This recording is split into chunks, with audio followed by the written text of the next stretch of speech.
Mark அதிகாரம் 13. அவர் தேவாலயத்தை விட்டு புறப்படும்போது அவருடைய சீஷர்களில் ஒருவன் அவரை நோக்கி, போதகரே, இதோ இந்த கல்லுகள் எப்படிப்பட்டது, இந்த கட்டடங்கள் எப்படிப்பட்டது, பாரும் என்றான்.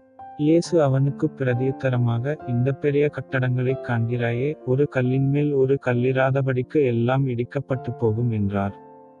பின்பு அவர் தேவாலயத்துக்கு எதிராக ஒலிவமலையின் மேல் உட்கார்ந்திருக்கையில் பேதுருவும் யாக்கோபும் யோவானும் அந்திரேயாவும் அவரிடத்தில் தனித்து வந்து, இவைகள் எப்பொழுது சம்பவிக்கும், இவைகளெல்லாம் நிறைவேறுங்காலத்துக்கு அடையாளம் என்ன, எங்களுக்கு சொல்ல வேண்டும் என்றார்கள்.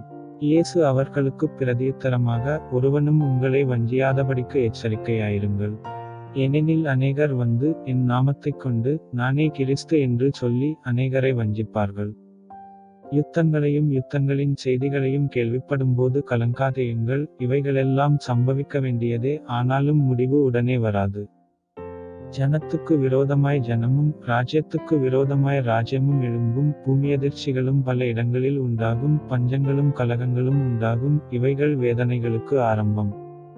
நீங்களோ எச்சரிக்கையாயிருங்கள், ஏனெனில் உங்களை ஆலோசனைச் சங்கங்களுக்கு ஒப்புக்கொடுப்பார்கள், நீங்கள் ஜெபாலயங்களில் அடிக்கப்படுவீர்கள், என்னிமித்தம் தேசாதிபதிகளுக்கும் அதிகாரிகளுக்கும் சாட்சியாக அவர்களுக்கு முன்பாக நிறுத்தப்படுவீர்கள். சகல ஜாதிகளுக்கும் சுவிசேஷம் முந்தி பிரசங்கிக்கப்பட வேண்டும். அவர்கள் உங்களை கொண்டுபோய் ஒப்புக்கொடுக்கும்போது, நீங்கள் என்ன பேசுவோம் என்று முன்னதாக கவலைப்படாமலும் சிந்தியாமலும் இருங்கள். அந்நாளிகையிலே எது உங்களுக்கு அருள் செய்யப்படுமோ அதையே பேசுங்கள், ஏனெனில் பேசுகிறவர் நீங்களல்ல, பரிசுத்த ஆவியே பேசுகிறவர். அன்றியும் சகோதரன் சகோதரனையும் தகப்பன் பிள்ளைகளையும் மரணத்துக்கு ஒப்புக்கொடுப்பார்கள். பெற்றாருக்கு விரோதமாக பிள்ளைகள் எழும்பி அவர்களை கொலை செய்வார்கள். என் நாமத்தினிமித்தம் எல்லாராலும் பகைக்கப்படுவீர்கள். முடிவு பரியந்தம் நிலைநிற்பவனே இரட்சிக்கப்படுவான்.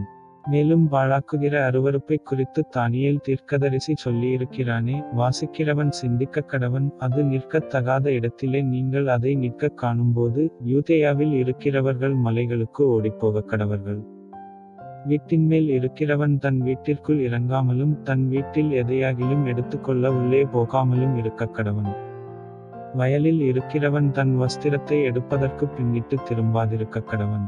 அந்நாட்களிலே கர்ப்பவதிகளுக்கும் பால் கொடுக்கிறவர்களுக்கும் ஐயோ, நீங்கள் ஓடிப்போவது மாரிகாலத்திலே சம்பவியாதபடிக்கு வேண்டிக் கொள்ளுங்கள். ஏனெனில் தேவன் உலகத்தைச் சிருஷ்டித்தது முதல் இதுவரைக்கும் சம்பவித்திராததும் இனிமேலும் சம்பவியாததுமான மிகுந்த உபத்திரவம் அந்நாட்களில் உண்டாயிருக்கும். கர்த்தர் அந்நாட்களை குறைத்திராவிட்டால் ஒருவனாகிலும் தப்பிப்போவதில்லை. தாம் தெரிந்து கொண்டவர்களினிமித்தமோ அவர் அந்த நாட்களை குறைத்திருக்கிறார். அப்பொழுது, இதோ கிறிஸ்து இங்கே இருக்கிறார், அதோ அங்கே இருக்கிறார் என்று எவனாகிலும் சொன்னால் நம்பாதேயுங்கள். ஏனெனில் கள்ளக்கிறிஸ்துக்களும் கள்ளத்தீர்க்கதரிசிகளும் எழும்பி, கூடுமானால் தெரிந்து கொள்ளப்பட்டவர்களையும் வஞ்சிக்கத்தக்கதாக அடையாளங்களையும் அற்புதங்களையும் செய்வார்கள். நீங்களோ எச்சரிக்கையாயிருங்கள், இதோ எல்லாவற்றையும் முன்னதாக உங்களுக்கு அறிவித்திருக்கிறேன்.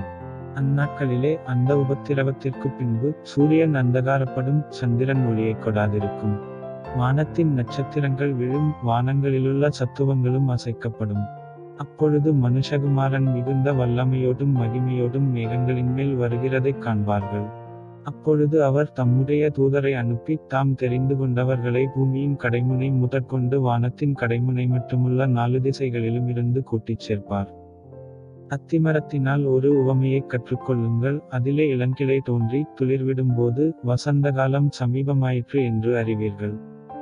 அப்படியே இவைகள் சம்பவிக்கிறதை நீங்கள் காணும்போது, அவர் சமீபமாய் வாசலருகே வந்திருக்கிறார் என்று அறியுங்கள். இவைகளெல்லாம் சம்பவிக்கும் முன்னே இந்தச் சந்ததி ஒழிந்து போகாதென்று மெய்யாகவே உங்களுக்குச் சொல்லுகிறேன்.